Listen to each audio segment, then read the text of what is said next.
Good morning, everybody. This is Yin Yang with Morsels of a Thought, number 1144, setting up here for you. I am going to read to you from Among the Quadi, Meditations by Marcus Aurelius. We are reading a book about from a Stoic, Stoic. That was a way of thinking way back when that preceded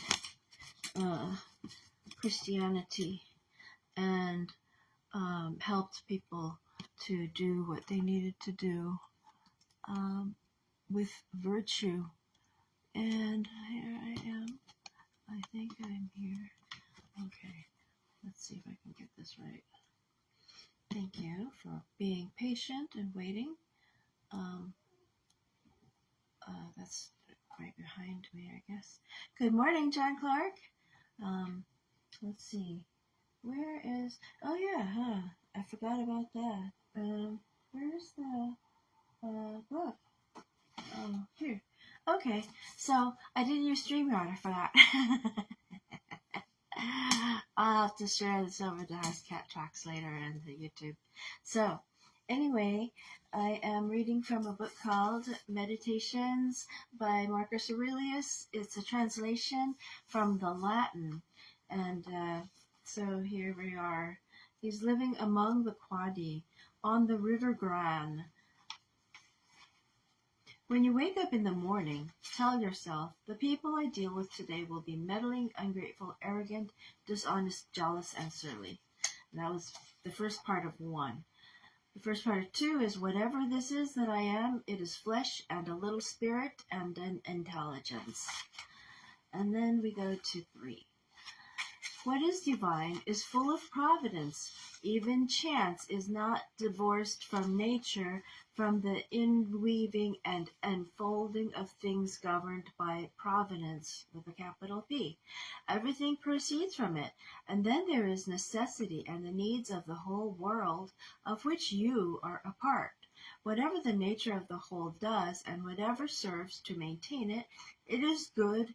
It is good for every part of nature. The world is maintained by change in the elements and in the things they compose. That should be enough for you. Treat it as an axiom. Discard your thirst for books so that you won't die in bitterness, but in cheerfulness and truth, grateful to the gods from the bottom of your heart. Number 4. Now these are, when they talk about the gods, they're talking about something called the logos, and that's the universe, which we consider today to be part of the God that we see. This was way back when, so let me see if it was, I think it was, this one may have been AD, but what years was he? I can't remember. Anyway, remember how long you've been putting this off. How many extensions the gods gave you, and you didn't use them.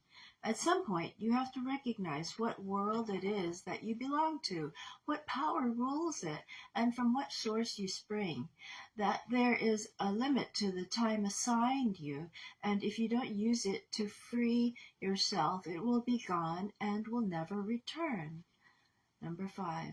Concentrate every minute like a Roman, like a man, on doing what's in front of you with precise and genuine seriousness, tenderly, willingly, with justice, and on freeing yourself from all other distractions. Yes, you can, if you do everything as if it were the last thing you were doing in your life, and stop being aimless, stop letting your emotions override what your mind tells you, stop being hypocritical, self-centered, irritable. You see how few things you have to do to live a satisfying and reverent life. If you can manage this, that's all even the gods can ask of you. 6. Yes, keep on degrading yourself, soul, S-O-U-L, but soon your chance at dignity will be gone. Everyone gets one life. Yours is almost used up, and instead of treating yourself with respect, you have entrusted your own happiness to the souls of others. Number 7. Do external things distract you? Good morning, Michelle Morgan. Do external things distract you? Then make time for yourself to learn something worthwhile. Stop letting yourself be pulled in all directions, but make sure you guard against the other kind of confusion. People who labor all their lives but have no purpose to direct every thought and impulse toward are wasting their time, even when hard at work. I'll read that one again. People who labor all their lives but have no purpose to direct every thought and impulse toward are wasting their time, even when hard at work. Number 8. Ignoring what goes on in other people's souls. No one ever came to grief that way, but if you want to keep track of what your own soul is doing, how can you not be unhappy? Number 9. Don't ever forget these things. The nature of the world, my nature, how I relate to the world, what proportion of it I make up, that you are part of nature and no one can prevent you from speaking and acting in harmony with it always. Number 10. In comparing sins the way people do, Theophrastus says that the ones committed out of desire are worse than the ones committed out of anger, which is good philosophy.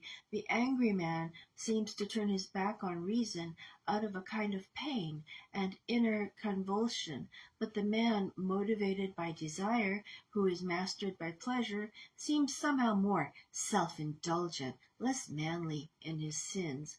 Theophrastus is right and philosophically sound to say that the sin committed out of pleasure deserves a harder rebuke than the one committed out of pain.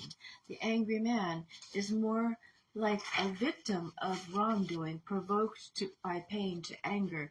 The other man rushes into wrongdoing on his own, moved to action by desire. Now, I'm stopping at number 10. We'll go to number 11 next time. There are 17.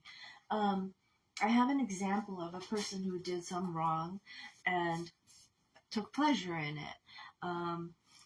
He got fired immediately afterward, but what he did was he was pushing a dolly with boxes on it, but he was deliberately piling the boxes above his head, so he couldn't see where he was going. He banged the dolly into the back of my leg, and my calf immediately bruised solid purple, this big. Immediately. It hurt a lot. And I said to him, "Why did you do that?" And he said, "I couldn't see," as if he was supposed to do things that way. So I went and reported him to a manager, and I said, "I saw his eyes. He looked like he was happy he hit me." That's what I said. So it was going to happen again. So they fired him on the spot. They told him he was no longer working there. Not in front of me. They took him to the back. And then they came to me and talked to me. Now, the one thing I remember about that incident, it happened in, I think it was either a Walgreens or I think it was Long's or Walgreens in Santa Clara. That was when CVS was still called Long's. And it happened in Santa Clara, California. I was out of my element, but I actually met somebody there that worked for the electrical engineering, EECS, Silicon Valley Consultants Network, SVCN, something like that. And it was electrical engineers who were working on as consultants because they were all getting laid off, and so they went from that to biotechnology, bioengineering, and anyway, so I was part of the EECS CNSV, Consultants Network of Silicon Valley, CNSV, and I met a man that was there, and he was in the place with me. And the manager went up to him and said, "We can't talk to you because this incident is private to her." And I really wish I had stood up and said, "Hey, he's my friend. I know him."